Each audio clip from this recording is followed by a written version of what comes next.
The purpose of this video is to show you how to re-gauge these wheels between 45mm gauge and 32mm gauge, and this video is by request. For the purposes of this demonstration, I've tipped the locomotive up on its roof, which I wouldn't normally do. I would just put it on its side.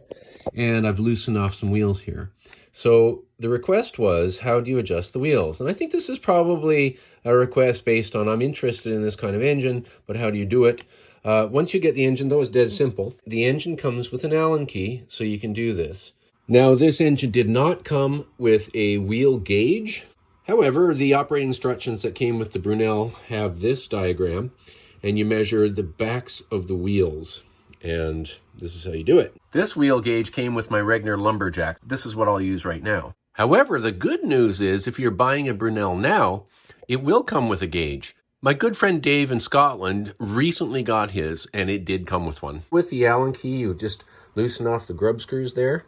When you get the wheels to where you want them with the gauge, then you just tighten up the grub screws again with the Allen key. Now, this is normally a two-hand job where I'd hold this and do the Allen key and the locomotive be on its side. And I can't do that with the phone in my hand, but that's how it works.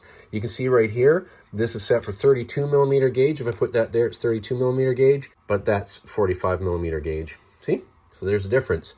The locomotive in 32mm gauge and 45mm gauge. Simple, easy peasy. So that's all there is to it in re-gauging the wheels for the engine. The convenience of this, of course, is if I know somebody that has a 32mm gauge railway or 45, I can bring this engine to either. And of course, I have my dual gauge track on my loop on the deck. I have the Garden Railway planter, which only has 45mm gauge, so gives this engine plenty of options. I hope this is a useful explanation for you. So why don't we take it out now and give it a run? And of course, we have Lord Michael driving today. The beauty of the dual gauge is to be able to run on any track. As you can see, I'm running it on my 32mm gauge track of my dual track layout here.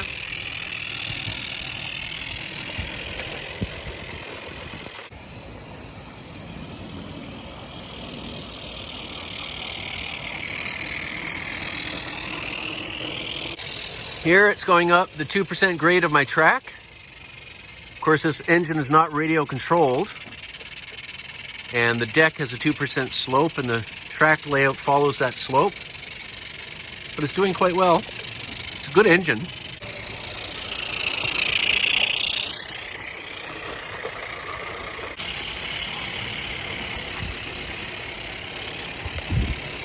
And yes, in case you haven't seen some of my previous videos, that is a Summerlands chuffer there.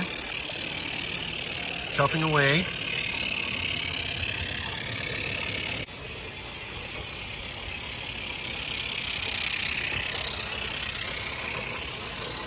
Oh, Henry, that little Mamod Brunel really is something. I know what you mean, Marge. It really is. It's a fun little geared engine. It's fun to look at.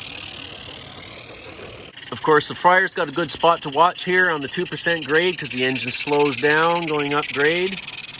Lovely. These rail cars are Swift 16. I'll leave a link to Swift 16 in the description to this video. I think I can, and I can.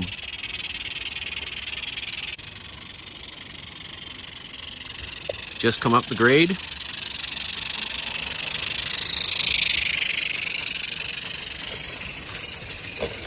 Now it's only fit and proper that we wave at the guard. He's a friendly chap. I just stopped for a little top up of water.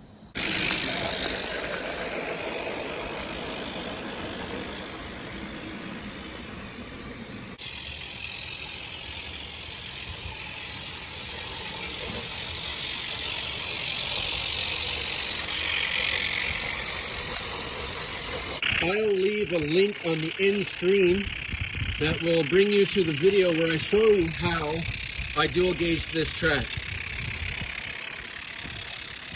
The only real challenge was that switch point, but I managed to figure it out and I show it in that video as well.